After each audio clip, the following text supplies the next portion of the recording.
कथा आप और हम श्रवण कर रहे हैं नवरात्रि के पावन अवसर पर, नवरात्रि के समय पर, नवरात्रि के इस पवित्र अवसर पर, वो शक्ति के समय पर शिव की कथा। और फिर निवेदन है, नवरात्रे चल रहे हैं, देवी आराधना चल रही है, देवी के मंदिर लोग जा रहे हैं, माता रानी को चूनर चढ़ा रहे हैं। पुष्प लाल कलर का होता है, उसमें घंटी जैसा होता है, उसमें छोटे छोटे दाने से निकले हुए, केवल एक पुष्प कूलर का फूल, एक घंटी वाला जो देवी जी को फूल चढ़ता है, जायसवन का बोलते हो, गुलर का बोलते हो, जिसका भी आप फूल बोलते हो। माँ भवानी को जिस स्थान पर भगवान शंकर का शिवलिंग रखा हुआ है, ये जलाधारी जो है माता पार्वती जी का हस्त कमल है, किसी भी स्थान पर बैठकर एक पुष्प समर्पित कर कर मृत्यु मंजरी चक्र का स्मरण कर कर अगर नारी उस पुष्प को मंदिर के द्वार के बाहर बैठकर भी खा ले या घर पर भी खा ले, तो उसके रजो धर्म से जुड़ी हुई जो भी तकलीफें होती है या गर्भाशय में गांठ भी होती है, तो धीरे धीरे गलना प्रारंभ हो जाता है। नवरात्रे में जैसे माताएं कहती हैं, हम नवरात्रे में माता जी का व्रत रख रहे हैं, हम नवरात्रे में ये उपासना कर रहे हैं, हम नवरात्रे में माता की ज्योत खड़ी कर रहे हैं, हम नवरात्रे में माता का अनुष्ठान। बिल्कुल करो, अनुष्ठान करना जरूरी है। आप व्रत करती हो जरूर करो, आप साधना करती हो, आपके घर में जैसा होता है वैसा करो, आपके घर में जो होता है वो करो। पर साथ में नवरात्रे में यदि प्रेमवश नवरात्रे में सफेद और पीछे जो डंडी होती है नारंगी कलर की, केसरिया कलर की, उसको तोड़ लिया जाता है। तोड़कर ऐसी 25-50 फूल की पीछे की डंडी को तोड़कर उसको रख दिया जाता है। उसको धूप में नहीं सुखाते, केवल घर में उसको एक कटोरी में या थाली में रख दो, वो धीरे धीरे सूख जाएगा। सूखने के बाद उसको पीस लो, पीसकर उसका चंदन तैयार हो जाएगा। और जिस समय वंश के लिए, सिद्धि के लिए, कार्य सिद्धि के लिए या वैभव प्राप्ति के लिए हम पारिजात का पुष्प देवादिदेव महादेव को समर्पित करते हैं, उस समय इसी को पानी में घोलकर देवादिदेव महादेव को जब आप लगाएंगे तो जैसे केसर घुलती है, केसर का जैसे कलर हो। सीखो मेरे महादेव से, सीखो मेरे देवादिदेव महादेव से, सीखो मेरे भगवान शंकर भगवान से। भगवान नारायण ने माता लक्ष्मी को अपने चरणों के पास रखा, ब्रह्मा जी ने ब्रह्माणी को अपने पास में रखा, इंद्र ने इंद्राणी को अपने पास में रखा, जितने भी देवता हैं उन्होंने अपनी पत्नी को अपने पास में रखा। केवल एक देवादिदेव महादेव से हैं जो अपनी पत्नी को पास में नहीं, अपनी पत्नी को अपने स्थान से ऊंचा रखते हैं और सम्मान दिलाते हैं।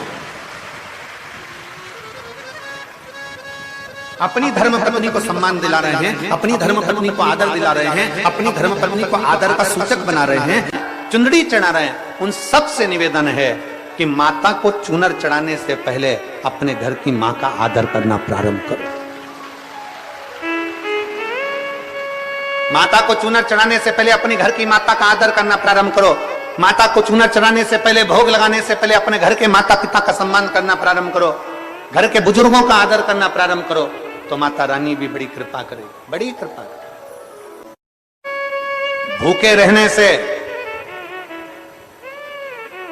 भगवान मिल सकता है क्या? जम के बोलो जरा, अच्छे से बोलो, मिल सकता है? नहीं, भूखे रहने से भगवान नहीं मिल सकता।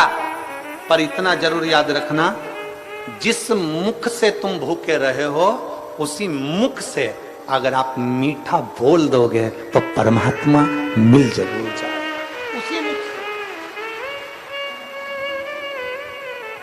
उसी मुख से केवल मीठा बोलना, केवल मीठा। मेरे सभी जीजाओं से, मेरे सभी बेटाओं से, मेरे सभी भाइयों से, मेरे सभी पुरुषों से निवेदन है, अपनी पत्नी का सम्मान करना सीखो। उसको चार लोगों में गाली देना नहीं, अपशब्द कहना नहीं, ताने देना नहीं, उसके ऊपर शस्त्र उठाना नहीं, उसके ऊपर हाथ उठाना नहीं, ये सीखो। और यदि आपको ऐसा लगता है कि मैं बहुत वीर हूं, मैं बहुत बलवान हूं, मेरी शूरवीरता ज्यादा है, मेरी वीरता ज्यादा है, तो मेरा प्रत्येक पुरुष से कहना है, प्रत्येक व्यक्ति से कहना है, अगर आप वीर हैं, शूरवीर हैं, तो अपनी पत्नी पर वीरता मत दिखाओ। फिर एक काम करो, कश्मीर और जम्मू चले जाओ।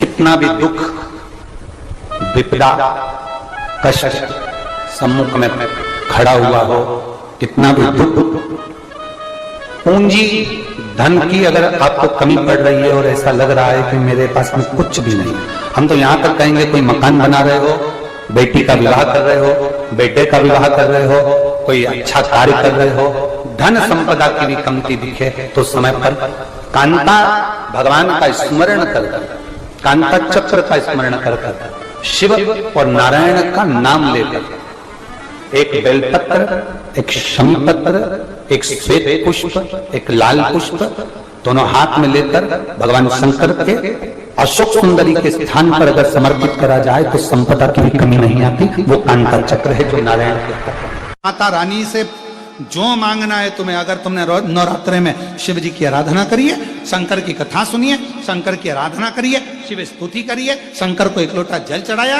नवरात्रे में जितनी शंकर की आराधना कर सकते हो उतनी करो। शंकर की आराधना करने से नवरात्रे में शक्ति का बल बढ़ता और 9 दिन तक नवरात्रि में 9 लाल फूल की 9 पंखड़ियां या 9 कोई भी चावल लाल कलर में कर कर, कुंकू में कर कर, अगर माँ जगत जननी के मंदिर में नहीं जा सकते, माँ भीड़ रहे तो शिवलिंग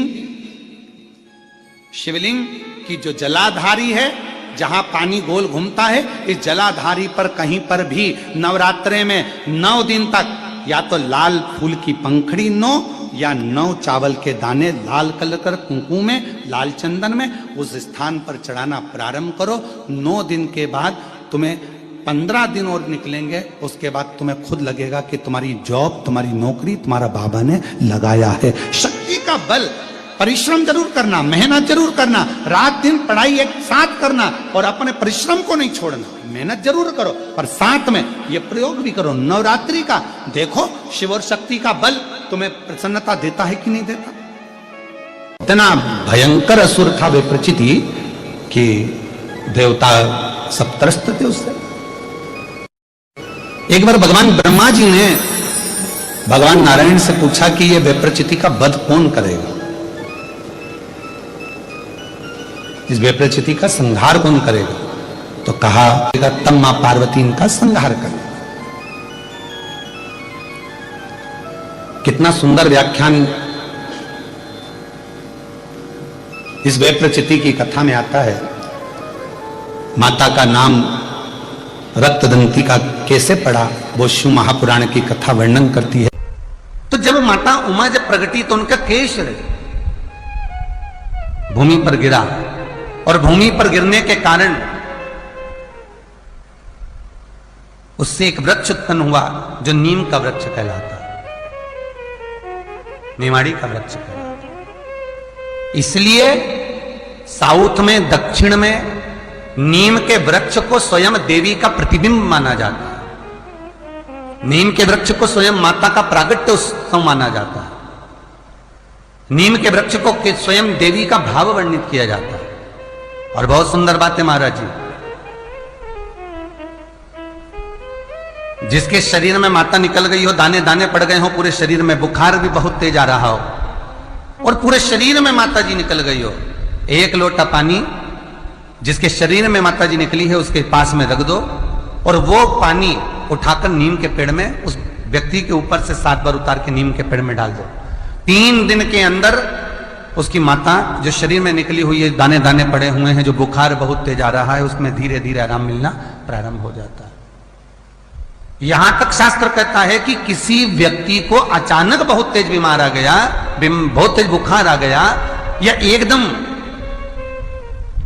हम तो यहां तक कहेंगे कि ये वायरस चल रहा है, महामारी चल रही है और कंठ में भी आपको अगर जलन पड़ रही है, कंठ रुक रहा है, बुखार बहुत तेज आ रहा है, शरीर में ताप है, डॉक्टर को दिखाओ मना नहीं है, सब कुछ करो मना नहीं है, पर 1 लोटा पानी अपने ऊपर से उतार कर 21 बार नीम के पेड़ में ले जाकर नाम गोत्र बोलकर डाल दीजिए और नीम के पेड़ के नीचे की मिट्टी को अपने कंठ पर लगा लीजिए।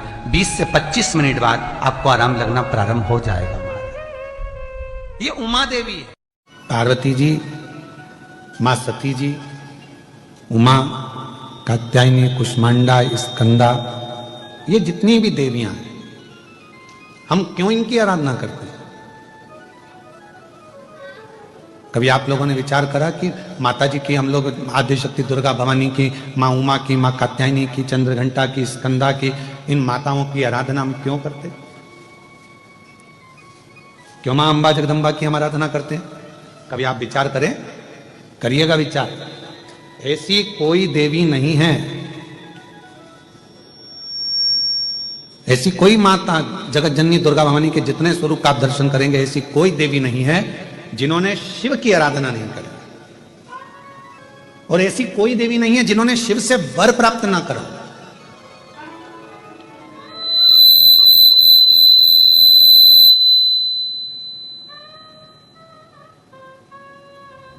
और सबसे बड़ा वर एक ही लिया माता रानी ने, जगत जननी दुर्गा भवानी ने, जगदम्बा ने भगवान देवाधिदेव महादेव से जो वर मांगा, जो वर की कामना करी, तो उन्होंने एक वर सबसे प्रबल मांगा। उन्होंने कहा, हे भोलेनाथ वर दीजिए, जब आद्य शक्ति इस देवी की मूर्ति की कोई दर्शन करे, उस पर शिव की कृपा आद्य शक्ति के साथ सदा बनी रहे, ये वर दीजिए। मतलब फिर वही विद्येश्वर संहिता का संवाद आ गया। शिव महापुराण की विद्येश्वर संहिता कहती है, श्री शिवाय नमस्तुभ्यम बोलने वाले के मुख का मात्र कोई दर्शन कर लेता है तो उसको अश्वमेध यज्ञ का फल प्राप्त हो जाता है। समझना जरा कथा को बहुत सावधानी से। तो देखा जाए तो जैसे शंकर भगवान ने आद्य शक्ति दुर्गा भवानी को वर दिया कि तुम्हारे मूर्ति का दर्शन जो करेगा, हे दुर्गा, हे आद्य शक्ति, हे जगदम्बा, हे चामुंडा, हे कात्यायनी, हे गौरा, हे स्कंदा, हे मां चंद्रघंटा,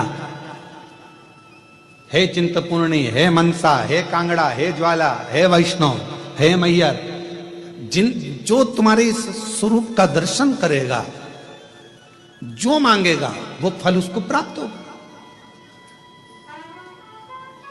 मनवांचित फल उसको प्राप्ति हो, शिव की कृपा होगी।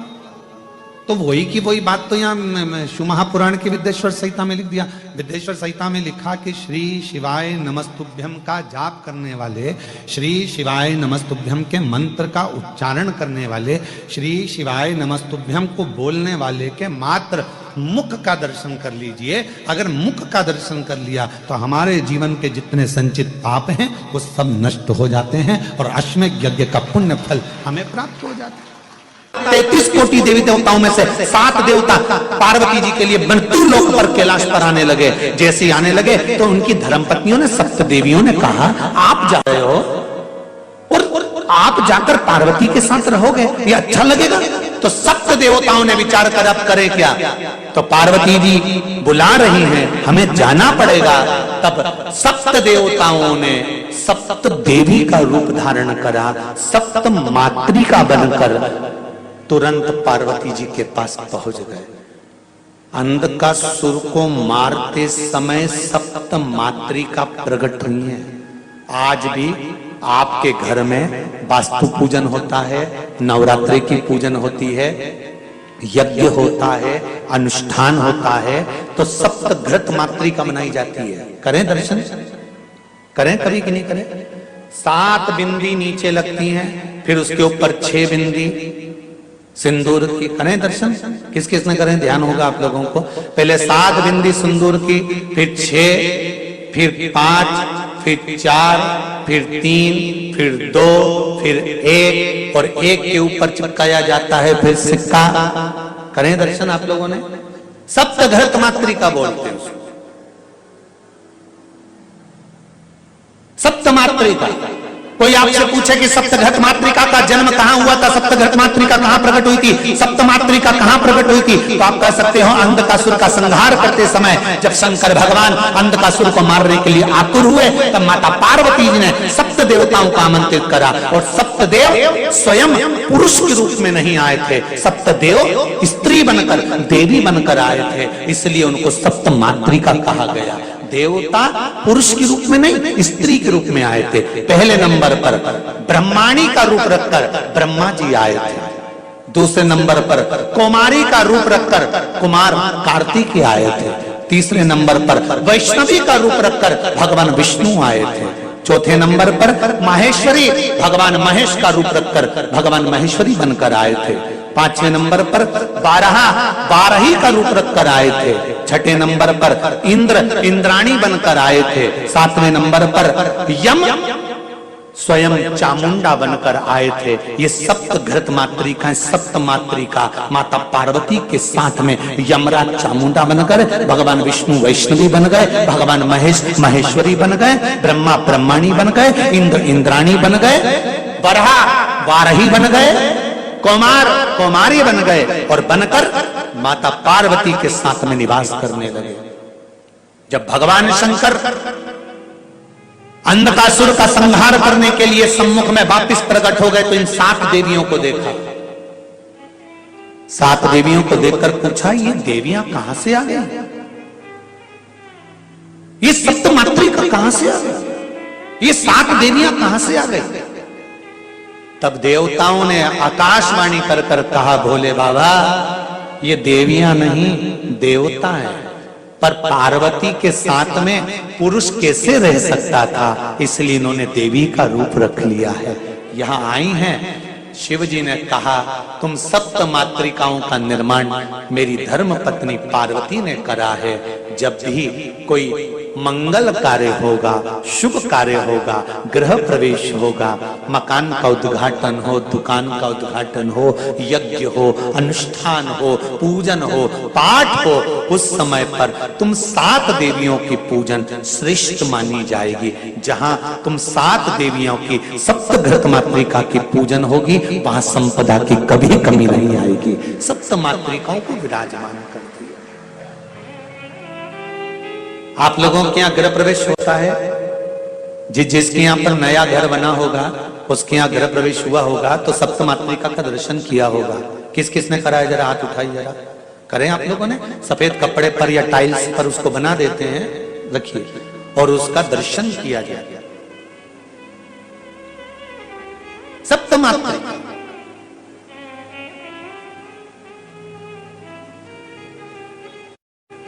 कहते हैं,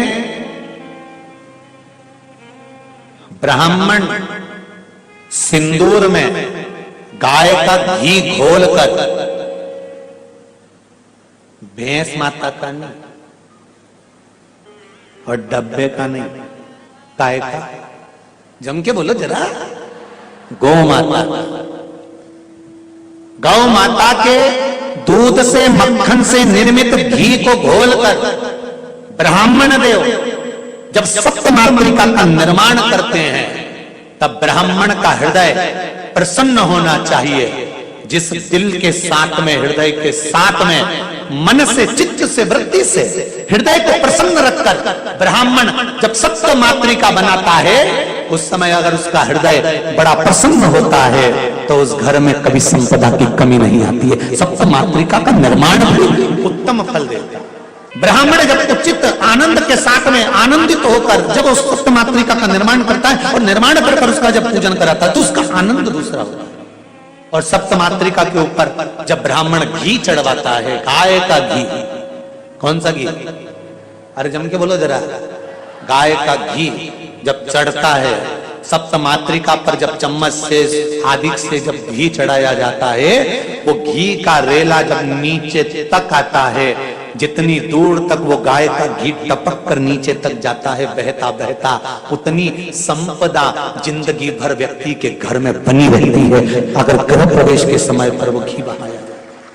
पर होना चाहिए गाय का घी, गौ माता का घी, सप्त घृत माता।